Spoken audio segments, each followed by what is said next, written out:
Ang Ginoo maanaa kaninyo. Maanaaw sab kanin. Pagbasa gikan sa Santos nga Ebanghelyo sumala ni Lucas. Himayaon ko ikaw, ang Ginoo. Usa ka higayon ni ana samtang nagampo si Jesus nga siyarang usa, miduol kaniya ang mga tinun-an. Kinsa man kuno ako sumala sa sulti sa mga tao, nangutana siya kanila. Nag-ingon ang uban nga ikaw mao si Juan nga magbubunyag, nanubag sila. Nag-ingon usab ang uban nga ikaw mao si Elias, samtang ang uban pagayod nag-ingon nga ikaw usa sa mga propeta kaniadto nga nabanhaw. Ug kamo unsa may inyong ikasulti, kinsa man ako? Nangutana siya kanila. Mitubag si Pedro, ikaw mao ang Mesiyas na pinadala sa Dios. Apan gipinahan sila ni Jesus nga dili gayod manugilo niini kang bisan kinsa, ug midugang siya pag-ingon, ang anak sa tao kinahanglan nga mag-antos pag-ayo ug isalikway sa mga punuan sa mga Hudiyo, sa mga kadagkuan sa mga pari, ug sa mga magtutudlo sa balaod. Patyon siya ug banhaon sa ikatulo ka adlaw. Ang Ebanghelyo sa Ginoo. Daygon ikaw, Kristo.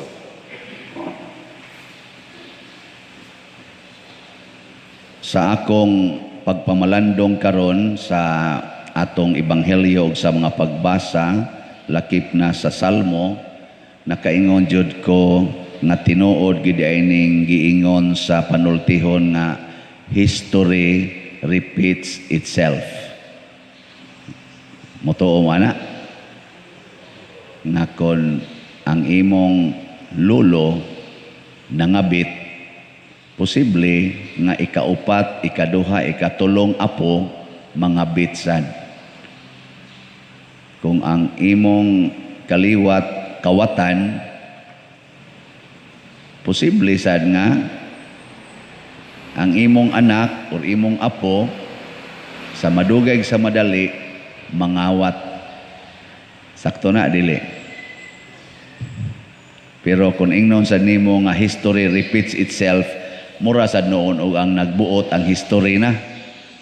Pero di na tinuod nga history repeats itself. Sin repeats itself. Virtuous repeats itself. Mo na siya, ang tinuod. Ang sala, di man na mamatay, magsige ra nagbalik-balik. So kung ang history sa imo bang kaliwat ba, ming dawat og sala silang kinabuhi, nya karon ikaw midawat sa kagsala, giunsa pagguba sa sala ang ilang kinabuhi kaniadto, mao sad nay buhaton sa sala karon nimo. Muna diri sa unang pagbasa giingnan ni propeta Hageo ang mga tao, kamong mga tiguang ni adinhi, nakabantay mo sa kanindot sa templo sa una?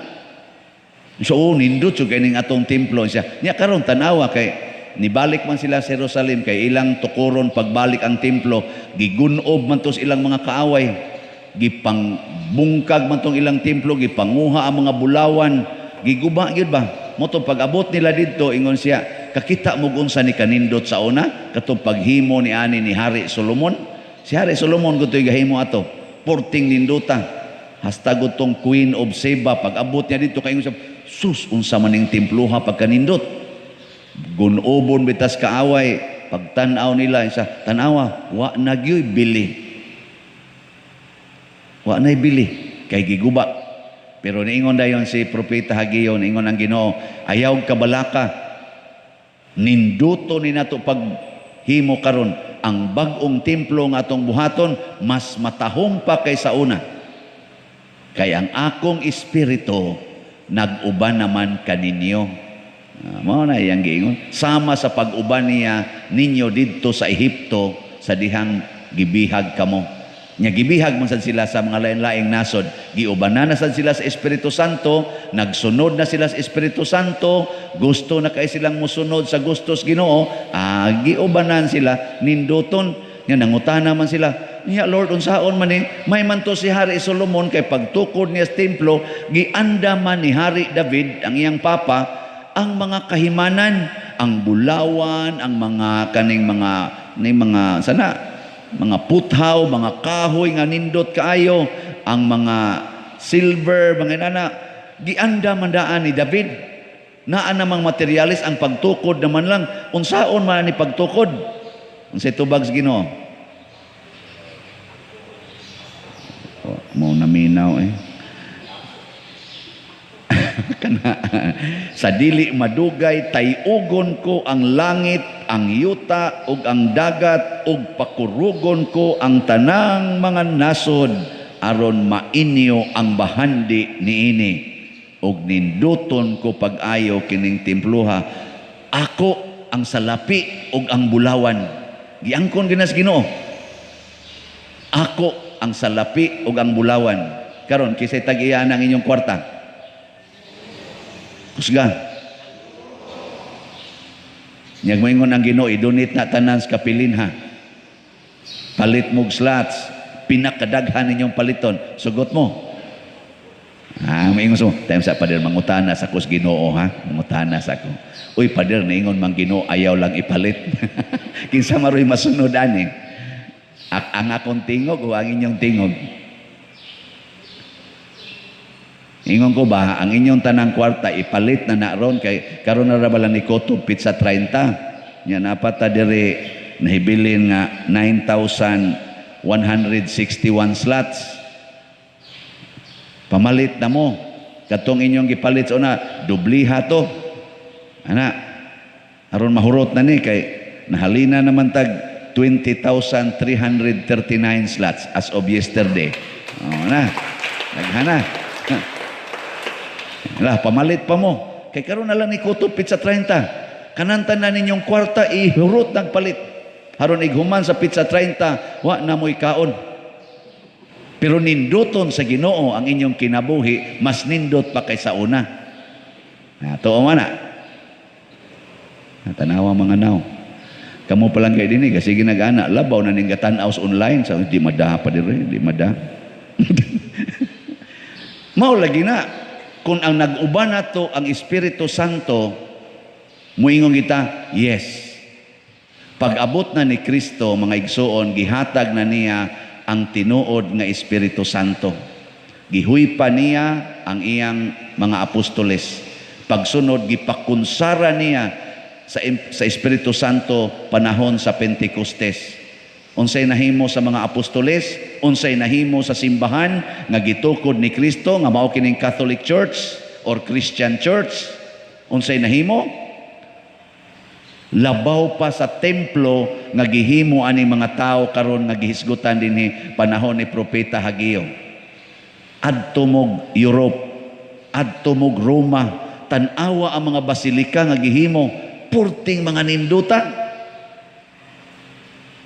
Tibuok kalibutan adto kag Amerika, adto kag Francia, Germany, England, tan-awa ang mga simbahan nga gipangtukod sa mga nagsunod sa Ginoo, purting mga ninduta. Awa mo kadto? Tan-awa na laning atong simbahan. Kabati. Sorry ha kanang naangal sabi atong tiles dire no. Yan na. Ikumparar sa una hay may nindot kani o kadto. O kani lagi. Kana inyong gilingkuran o nanindot na siya. Unsa may gibuhat sa Ginoo nga umantay kwarta, pandemic pagyod. Ug na may kwarta-kwartahan nato diri, ginagmayr sad kayo kay nanagana sad. Ana. Pero nganong ni nindot man ni siya, gitayog sa Ginoo ang tanang kalibutan, ang kasing-kasing sa mga tao sa tibuok kalibutan nga wa kaila nato ang ato mga online parishioners ning dugang sa ato dinhi gibuhat. Bisag wa sila kakita, wa sila kaanhi, aktual. Wa sila kailanako, wa sila kahibawog. Unsa sa ko ka buangon. Pero gitayog sa Ginoo ang ilang kasing-kasing. na inang donate og namalit og 1 slot, ay tag 2 slots ingon ana. Ang atos ang kapilinha di Fatima usa ka tuig og tunga nga kumbati sa mga board trustees 5 million ray ilang na raise kadto ra yung beam usa ka buok nga ni barog ngadto padong ang ni babag inana pagsugod nato og announce atong August 8 karong tuiga pila pa man ka buwan sa kabuwan og di mo ka mo kwenta 24 man taron niya pag September 8 o sa kabuwan og ang mga tunga o inana sa kabuwan og tunga mauna ni ang atong na dawat nga mga donations 20,339,000.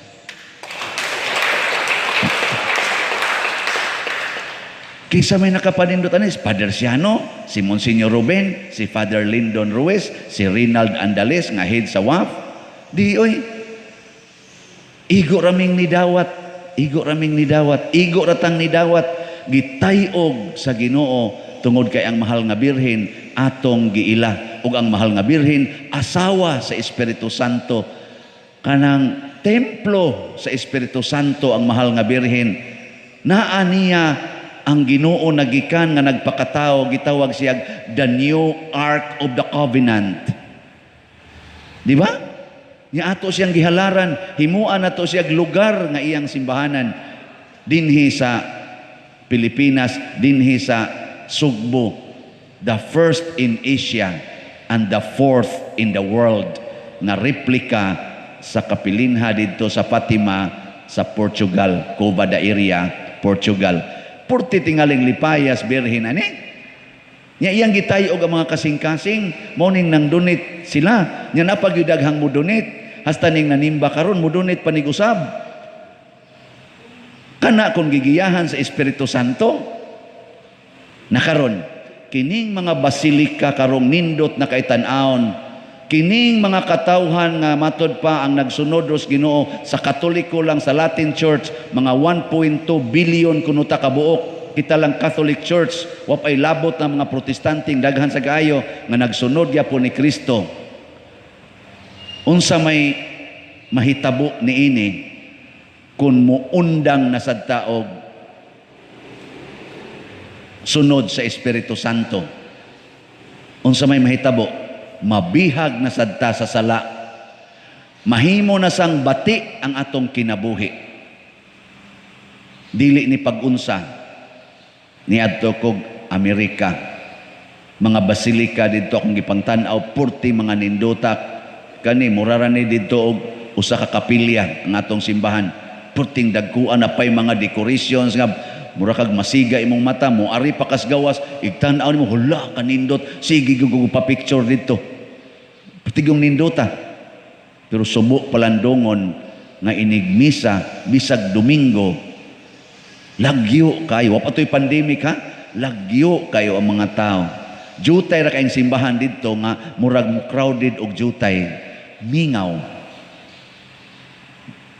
cathedral in a big state tulo ra kamisa upat sa matag Domingo niya ang mangnimba perti pag yung jutaya. Kisa may tuwa dito, mga turista, siging picture nga to, gamisa diri ang pari, tuwa sa skilid, siging picture. Di yun, maminaw sa pari. Ang pari sad, gipulaan sa tingali to, gwali nga way naminaw, dali-dali, paghuman, uli na yun. Total, siguro naman yung stipend. Naguba ang Katoliko sa una nga mga nasod nga almost 100% Catholics, mga 80 to 90% Catholics, karon nahimo na lang 10 to 15% sa ilang population ang Catholics. Kita din sa Pilipinas, nituo pa ba ta Ginoo? Gigiyahan pa ta sa Espiritu Santo? Nganong magsigi mag-away ang atong mga politicians nga mga Katoliko man tana sila? Nganong gasigi mag-away? Gasigi maghinapakay og lapok? Nganong kusog man kaayong mamalit o mga butos ang mga politicians panahon sa eleksyon nga mga Katoliko man tana sila. Nganong mudawat bansad og mga kwarta ang mga botante nga sige man tana silang simba. Katoliko man sad gyapon ang Katoliko nga politician mao'y nanghatag, ang Katoliko sad nga mga kanini ang botante mao say nidawat. Nga iniguman sa eleksyon, ang Katoliko nga mga nidaog, maorasad ang nangurakot sa mga Pilipinos nga milaom ngadto nila isip mga leaders. Reality man ni sa Pilipinas since I was born in 1963, ni grabe ni sa dihang hapit nako maminyo. Pagka mga 1990s, grabe na gyud kaayo ang korupsyon hangtod karon. Mga Katoliko man tata, nagsunod pa ta sa Espiritu Santo o wa na? Itubag mo mga Katoliko nga Pilipinos. Apil na sa ko mangutana. Unang gamiting may gahapon, good governance dinhi sa atong Archdiocese. Pinanguluhan ni Monsignor Sanico, nilang Father Ben Traso, nila ni kaning Father Alex Kula. Nag-discuss in town mi dito na malandong mi unsaon man ni nato in town pag-usab ang mga utok sa ato mga kaigsuonan nga di na unta manawat aning mga kwarta nga ihatag sa mga politiko nga mga buangon kay ngano man unayon ra sa tagtukob ani inighuman. Mauni nga naglisod na kaitas Pilipinas, galisod tagpalit og baksin, dali nakaayutang kana ganing unsa na linglahon nga ang baksin makapasumbi nang ngaguba ng atong utok. Ibaw mo pilay atong utang karon at present? Wa mo kay baw. Pertingiluha paminaw. Pila to 13 point something trillion pesos. Ang ato kunong matag Pilipino kung gi-divide siya na matag usa nato apil na lang gimabdos karon. Ang utang nga gitungtong ana kung i-divide nato equally kay ang gipabayad aning utang kita ra man sad pinaagis buhis pinaagis sa mga uban pa diha kita ra man say gipabayad ani mga kabos kay kana mga dato-dato nga mga buangon pahiman kay na sila tax evasion bisag kasuhon di man sila magdaog. Mga Katoliko gihapon na nagsimba gihapon na mudunit man ginausahay. Ang matag Filipinos kung i-divide na to equally, labing minus 110,000 pesos kada usa ang share niya sa utang sa Pilipinas karon at present. Nindot pa ba ang atong kinabuhi o bati na? Ngano man, Katoliko ta, sige tagsimba, pero wa na tagiyahi sa Espiritu Santo. Akaro lang, pag uli ninyo sa inyo, kamo mga asawa, magyaw-yaw mo sa inyong bana nga palahubog? Magyaw-yaw mo o dili? Di na.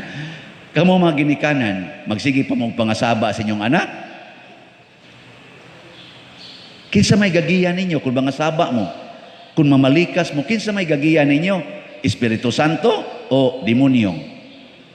Magdinaw pa mo anang inyong yuta? Magsige pa mo pangigi ang mga koral. Sige patag kiniha ay tungod anang utlanan nga nangausab. Sige patag pangangkon aning yuta. Maunay gitudlo sa Ginoo. Ha? Munang naganam kabati ang atong palibot. Huot ang agianan, hapit di ka kaagi. Nya parkingan pagyod ang agianan nga publiko. Musamot nang yung di na takagi bati na kaayong atong mga daan. Pitos, gobot, traffic. Huot, hasta ganing multicab, di nakaagi. Hasta ganing habal-habal, mabagid na. Ngano man na? Nindot pa na, tungod sa atong kahakog. Kisa may gagiya na to, ana? Espiritu Santo? Mag-anam gitag kabati. Muna si Jesus niingon, kinahanglang mag-antos ko pag-ayo, una maluwas. Mag-antos ko pag-ayo, patyon ko nila. Una pa maluwas ang kalibutan. Ang pasabot ni Kristo, kamusad, pag-antos mo maayo para sa kaayuhan sa uban, pagpakamatay mo para sa uban, munindot lagi ng kalibutan. Ako'y magbuot, ana, basta ang kondisyon, pag-antos mong maayo. Ayaw mo pagdinao, ayaw mo pagsigig hinakog, ayaw mo pagsigig away, ayaw mo pagsigi og dinumtanay, ayaw mo anang higugmas kwarta. Ang kwarta dili makaluwas. Ang kwarta himuo nato nga instrumento sa kaluwasan. Unsaon man, i-share, ipaambit. Meeting mi gabi, sorry for this public confession. Akong nakita sa atong financial statement kada buwan nga negative ang atong kolekta against sa operating expenses. Nga din naman ko kaagwantang gatanaw, akong gipa-compute sa atong treasurer. O gabi gamiting mi sa atong personnel dinhi sa parokya, among gipanhinuktukan nganong negative man nga mag-average man tag 900,000 ang atong makolekta kada buwan. Kanibang kolekta din hitanan ba? 900,000 average. Pero mag-negative tag average og 300,000 kada buwan. Pagtan-aw namo ang gauna gyud allowances sa atong personnel og sa mga pari. Sunod, stipend sa mga pari. Muna among gi-adjust kagabi na ko okay ra mo ato ning slasan ang inyong allowance. Ni doko sila ini sila paita sa dani slasan allowance. Sige pader, okay ra pader. Mo ding gislasan, dako-dako ra ba? Kamo daing mga pari pader. Slasan sa namo, slasan sa namong stipend. Munang gi-adjust karon namo pagpamalandong namo gabi posible na nga mo positive. Nako, di sa nato tagaag negative ang parokya Nya nganong nagka-operate pa man mi tungod kay didto mi nanguha sa donation para sa project. Nangawat in town para itapar dito sa atong operating expenses. Nako, dili na nato kinahanglan. Unsay nadawat sa kolekta, mao sa natong spend. Di nato hatagag negative ang parokya. Higugmao nato ang parokya, dili ang kwarta nga gihatag sa parokya. Ug nalipay kay ko kay ang atong mga personnel willing kay sila nga slasan. Kamo, slasi ko nun ang inyong kwarta, ihatag nga rin. Padako-dako ko nung kolekta para mo positive sa tao ng atong operating expenses against sa income. No. Kana bang dali kita magkasinabot, sige, adjust silang ni. Mauna ni akong gidawat, us-usi lang. Karon mag-strike naman hinuon, kay gusto yun nga, kanang patasan pag yun. Bisag negative na kaita, 13 billion na, trilyon na nga atong utang, patas musamot og sila mingon kami pa din mangundang mi imuming slasan ngundang mi ana patay ko ako na lang din mangnilhig ako na din magmisa mga igsuon dali-dali mog lakaw kay manilhig pakuron mo ana ko magluto pa ko dito morning nalit ko karon pero believe ko sa atong mga personnel atong pakpakan atong mga personnel